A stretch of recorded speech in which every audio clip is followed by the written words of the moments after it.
precisa de uma condição. Qual que é essa condição? Você precisa ser um obreiro aprovado, que não tenha do que se envergonhar e que maneja bem a palavra da verdade. Agora, o interessante é que no original, no grego, essa palavra manejar significa cortar reto. Cortar reto. Então, em outras palavras, eu poderia dizer para você: apresenta-te diante do Senhor como obreiro aprovado, que não tenha do que se envergonhar e que aprendeu a cortar a palavra. Isso é muito interessante, porque nos nossos dias tem muitas pessoas que elas estão inseridas na igreja, mas elas ainda não aprenderam a cortar a palavra. E o que seria cortar a palavra? Se você não corta bem a palavra, isso vai comprometer a sua vida espiritual. Como, por exemplo, existe a velha e a nova aliança, sim ou não? Então, cortar a palavra é você saber a diferença dos dois. É você entender que nós não vivemos mais debaixo da velha aliança. No livro de Romanos, capítulo 10, verso 17, está escrito assim, ó: ora, a fé vem pelo ouvir e ouvir a palavra de... Algumas pessoas dizem que é a palavra de Deus, mas veja bem, é a palavra de Cristo. Tem algumas pessoas que falaram a palavra de Deus lendo. Eu nem estou lendo e estou falando para você que é a palavra de Cristo. Então quem está dizendo, olha, a fé vem pelo ouvir e o ouvir a palavra de Cristo. E você precisa entender que há uma grande diferença entre a palavra de Deus e a palavra de Cristo. É diferente. Tudo é Bíblia, mas há uma diferença. E Paulo está dizendo, olha, nós precisamos aprender a cortar bem a palavra.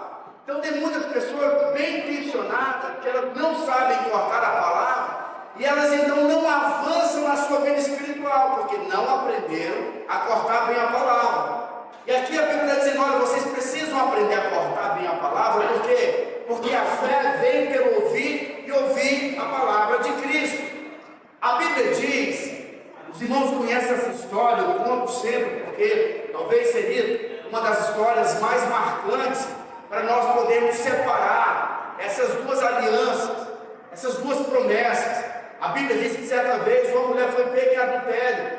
Levaram essa mulher diante de Jesus, e quem levou foram os fariseus. Os fariseus, eles eram especialistas no Velho Testamento, eram especialistas na velha aliança, eram especialistas na mensagem de Moisés. Eles então chegam para Jesus e dizem, Senhor, essa mulher foi pega em adultério, segundo a lei de Moisés, que é a palavra de Deus, tem que apedrejar, tem que matar. E veja, tem muitas pessoas que elas não vêm para a igreja. Por quê? Porque a palavra dos crentes é a palavra de juízo. É palavra de juízo. É palavra do Velho Testamento. E o que acontece? Se você apresenta o Deus do Velho Testamento, você não está cortando bem a palavra, porque você está desconsiderando a obra da cruz. E quando trazem essa mulher prostituta diante de Jesus, agora nós temos uma nova mensagem. Eles dizem, olha, Senhor, como Moisés diz, se pega em adultério tem que ser apedrejado. Jesus disse, olha, vocês têm razão, mas agora tem uma nova mensagem. E veja bem, João capítulo 1, verso 17, diz assim, ó, a lei foi dada por intermédio de Moisés, a graça e a verdade veio por meio de Jesus. Então assim, são dois opostos. A lei foi dada para o servo, a graça veio por meio do Filho. Agora veja bem, a lei está dizendo, apedreja essa mulher. A graça olha para os acusadores e diz, olha, vocês têm razão. Mas quem nunca pegou, que lança a primeira pedra. A Bíblia diz que todos eles vão embora, fica Jesus e a prostituta, ela foi poupada, e ela assustada, esperando aquelas pedras virem a ela. Ela abre os olhos, percebe que não foi morta, ela olha para Jesus e Jesus pergunta, cadê os seus acusadores? E aí vem a mensagem de Jesus, eu também não te condeno, vá e não peques mais. A mensagem da lei é a mensagem de punição, a mensagem de morte. Você vai morrer, você vai inferno. Eu lembro que quando eu era criança, alguns pregadores faziam os cultos nas ruas, nas portas das casas. E o que eu mais ouvia era aquele povo dizendo: se você não receber Jesus, você vai para o inferno, você que é um pecador. E a gente ficava assustado, todo mundo dizendo: poxa, nós vamos para o inferno. E veja bem, essas pessoas, elas estão falando a palavra de Deus, mas não estão falando a palavra de Cristo. Então a palavra de Cristo é: eu também não te condeno. E é isso que é libertador. E por que Jesus olha para uma prostituta e diz: eu também não te condeno? Porque no livro de 2 Coríntios, capítulo 5, verso 21, a Bíblia diz assim: aquele que não conheceu o pecado, o justo, o Filho de Deus, aquele que não conheceu o pecado, Deus o fez pecado, para que por meio dele fôssemos feitos justiça de Deus. Então veja bem, lá na cruz houve uma grande troca. O justo, o Deus Todo-Poderoso, ele viu que todos os homens estavam em uma condição de decadência. Como está escrito, Paulo disse: olha, o salário do pecado é a morte, ou seja, o destino da humanidade era o inferno. Mas agora o Filho de Deus se fez homem, ele veio receber a nossa maldição. E a Bíblia diz que agora, quando Cristo se manifesta, ele é a boa notícia. Evangelho significa boa notícia. Olha que coisa poderosa. Então, quando Jesus morre na cruz, ele está recebendo a maldição. Então, quando ele olha para aquela mulher e diz: eu também não te condeno, é porque, em outras palavras, Jesus está dizendo o seguinte: eu não te condeno, porque eu vou levar a sua condenação na cruz. Eu vou padecer por você. Agora, o que é poderoso nisso tudo é que, na verdade, Jesus não morreu apenas por essa mulher. Deus entrou no tempo, porque nós vivemos no tempo. E ele estava vindo também a mim e a você. Então a morte de Cristo na cruz não foi apenas por essa mulher, também foi por mim, por você. Então quando ele entra no tempo, a mensagem do Senhor para mim e para você é: eu também não te condeno. Com o Senhor nós podemos começar de novo. A mensagem da nova aliança é uma mensagem dizendo o seguinte: se alguém crê em Cristo, nova criatura se tornará, as coisas velhas já passaram, eis que tudo se fez novo. Eu olho para você, quando eu me encontrei com Jesus, eu consigo olhar para você e dizer o seguinte: houve um antes e um depois. Cristo levou a minha maldição. Como está escrito no livro de Gálatas, capítulo 3, verso 13. Cristo nos resgatou da maldição da lei, fazendo-se Ele mesmo maldito no nosso lugar. Como está escrito: maldito todo aquele que foi pendurado em madeira. Ele se tornou maldito, para que eu me tornasse bendito. Eu sou abençoado não por causa de mim, mas por causa do alto e do grande preço que foi feito na cruz. Todas as vezes que eu me vejo como alguém impotente, como alguém pecador, eu estou desvalorizando o maior preço que foi pago lá na cruz.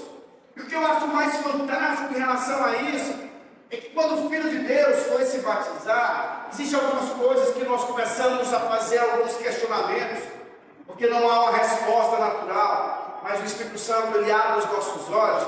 Há tempos atrás, muito tempo atrás, eu fiquei perguntando: poxa vida, o batismo de João Batista é um batismo para arrependimento de pecados, mas Jesus se batizou. Por que Jesus se batizou? Ele se batizou, irmãos, olha, para vocês forem assistir esse vídeo, vai aparecer a cabeça de uma irmã no vídeo, não se incomode, tá bom? Então o que acontece? A Bíblia diz que quando Cristo vai se batizar, ele não tinha pecado. Mas lá no Rio Jordão, ele estava se identificando com todos os pecadores. O batismo era um batismo de identificação. Ele já estava vendo a mim e a você. E a Bíblia diz que quando Jesus ele se batiza, o céu se abre, vem o Espírito Santo numa forma de uma pomba, uma voz do céu diz: esse é o meu Filho amado em quem eu.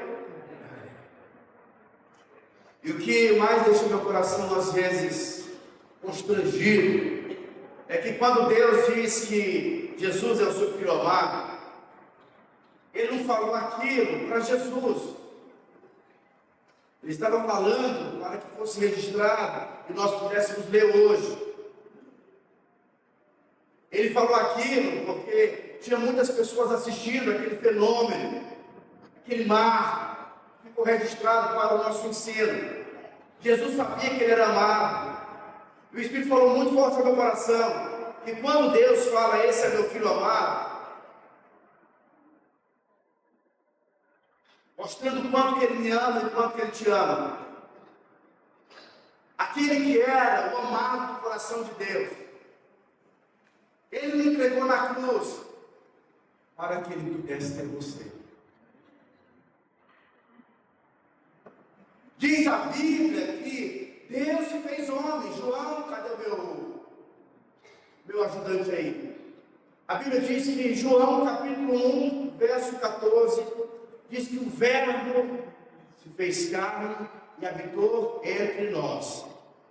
Antes Jesus, ele era apenas a palavra. Mas a Bíblia diz que o Verbo se fez carne e habitou entre nós. Então, quando esse Verbo, ele habita entre nós, esse Verbo vai lá para a cruz. E o que mais me deixa intrigado é que Deus foi vendido por 30 moedas de prata. Quando você estuda um pouquinho a Bíblia, você vai perceber, no livro de Êxodo, que o valor de um escravo era 30 moedas de prata. Cristo foi vendido no valor de um escravo. Por quê? Porque agora diz a Bíblia que mais vale uma vida do que o mundo inteiro. Se perguntarem para você qual é o seu valor, o meu valor é maior que o mundo inteiro. Mas não é porque você é bonzão, é porque Deus foi vendido por 30 moedas de prata para que o seu valor fosse elevado. Hoje você é grandemente abençoado, altamente favorecido e profundamente abençoado. No livro de Efésios, capítulo 1, verso 3, a Bíblia diz que nós somos abençoados com toda sorte de bênçãos espirituais. Quando nós queremos em Cristo, a Bíblia diz que a maldição foi removida das nossas vidas. E se você não aprender bem a cortar a palavra, você não vai desfrutar dessas verdades.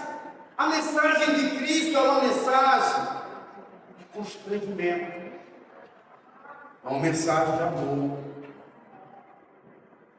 Depois que Jesus batiza, o Espírito Santo o leva para o deserto para ser tentado. É interessante que foi o Espírito Santo que levou Jesus para o deserto, não foi o diabo que levou, o Espírito Santo levou. E agora aparece o tentador. E em que momento o tentador aparece? No momento em que Jesus está frágil. Diz a Bíblia que Jesus estava de jejum, era 40 dias.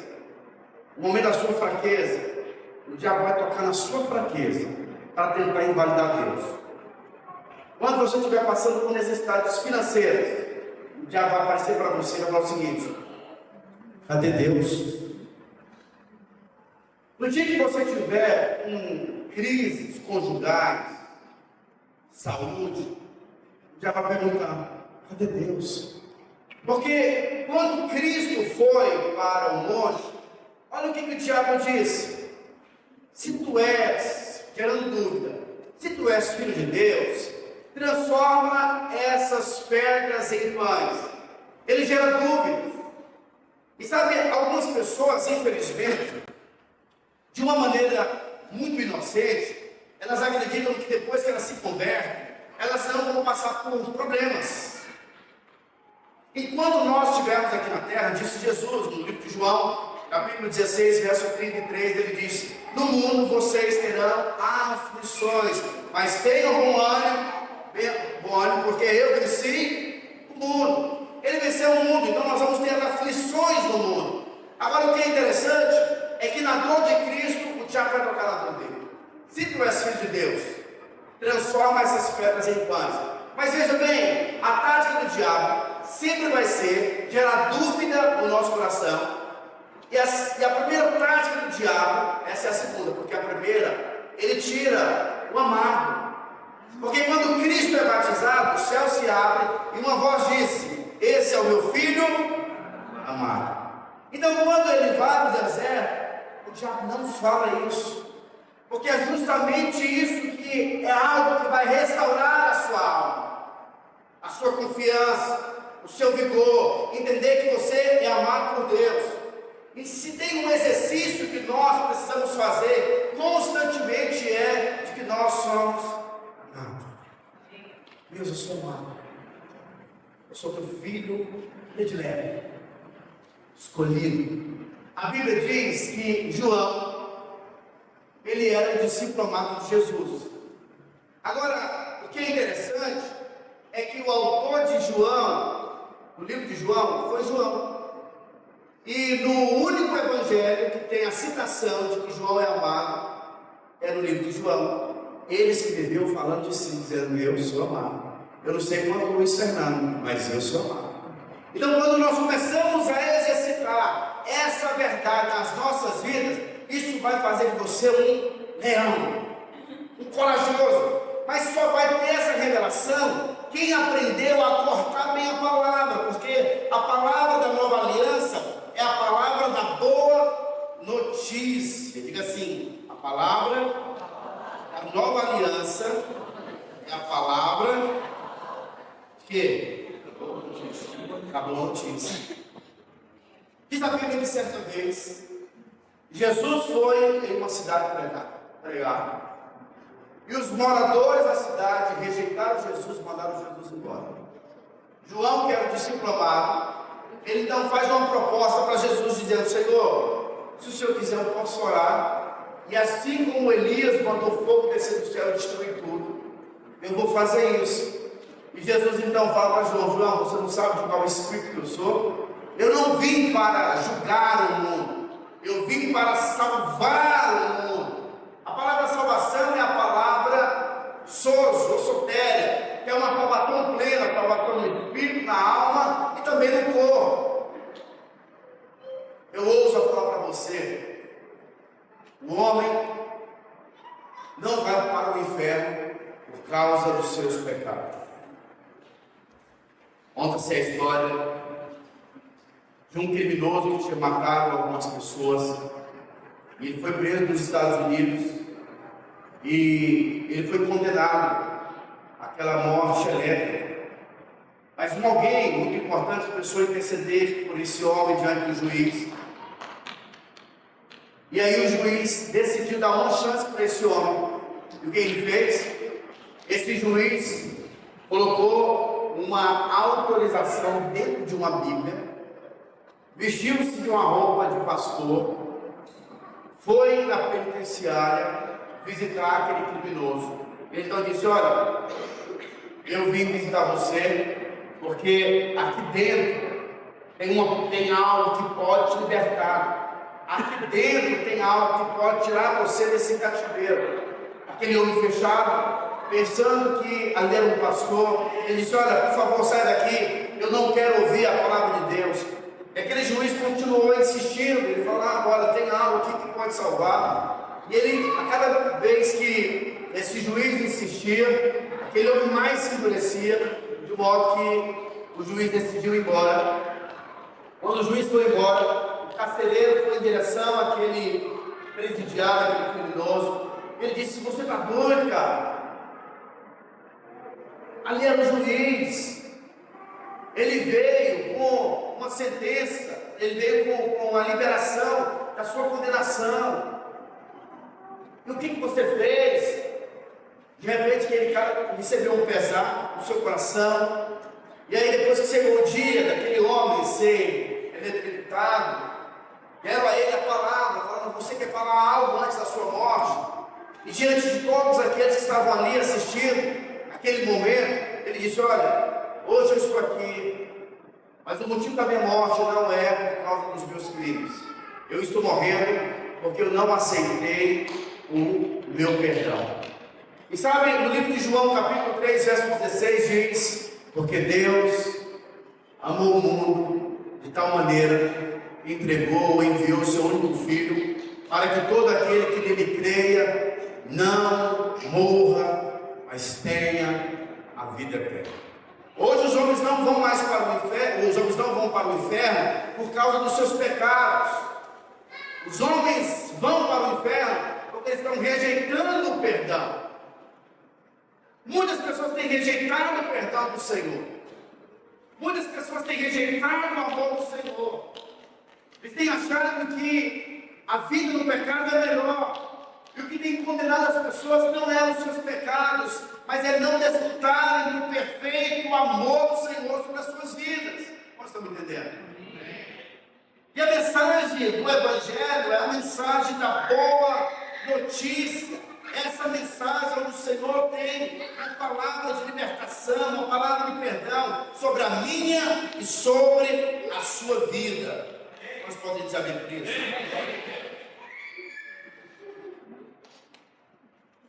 Certa vez perguntaram para C.S. Lewis qual que era a diferença do cristianismo. Alguém procura um parecidinho, por favor?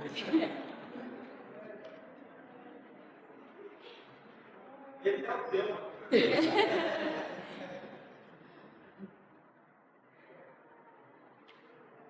Onde que eu parei? Certa vez perguntaram para C.S. Lewis, em uma reunião ecumênica, qual que era a diferença do cristianismo para todas as outras religiões. C.S. Lewis ficou pensando, ele então ficou, poxa, se eu falar que é caridade, tem muitas religiões que fazem caridade. Se eu falar que é milagre, tem muitas religiões que falam sobre milagres.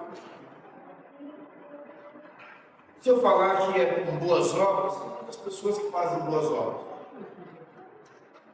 Mas tem uma coisa que nenhuma outra religião faz.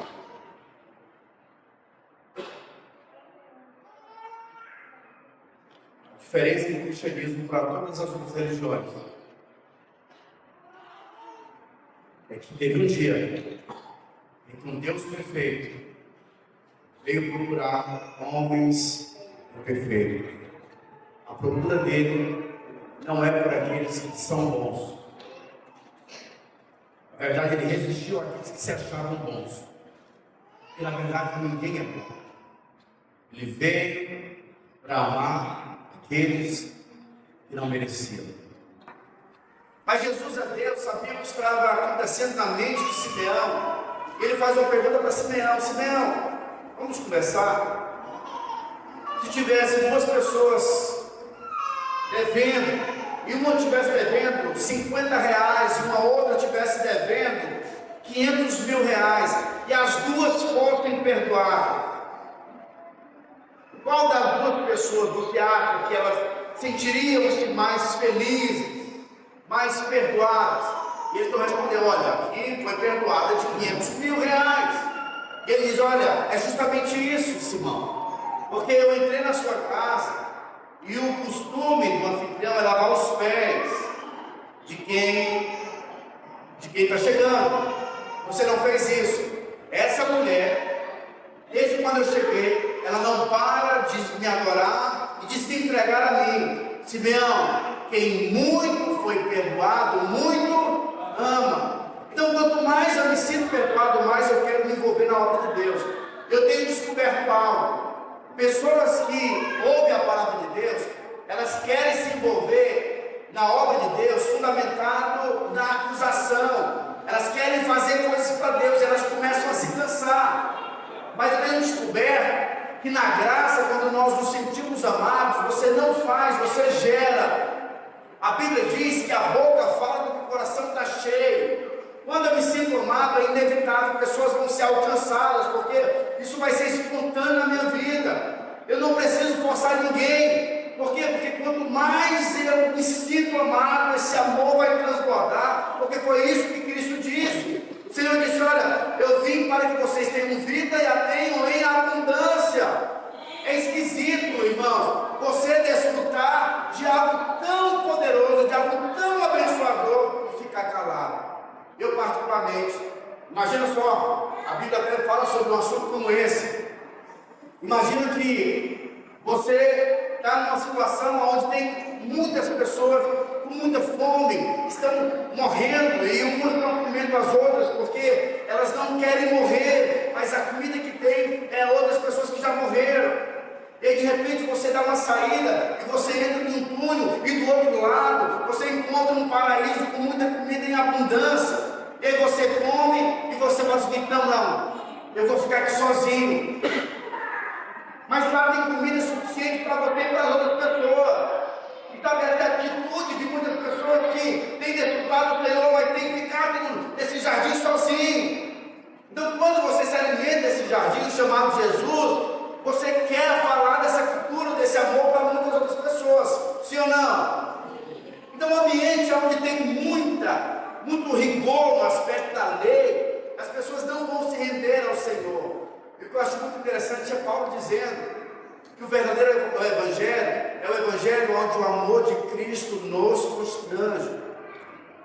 É você sabendo que você não merece, mas mesmo assim você vai desfrutar. A graça de Deus é o favor imerecido. E hoje eu quero orar por você, declarando que o Senhor vai abrir os seus olhos para que você possa aprender a cortar bem a palavra, a compreender que a mensagem de Cristo é a mensagem da bênção de Deus. Você é grandemente abençoado, altamente favorecido e profundamente amado por Senhor. Você é muito amado. Sabe, a minha oração é para que os nossos olhos se abram, que você possa compreender a altura, a largura, o comprimento, a profundidade do amor de Deus pela sua vida. Amém ou não? Fique de pé onde você está. Quero orar por você, abençoando a sua vida, declarando que os seus olhos serão abertos para essas verdades da palavra do Senhor.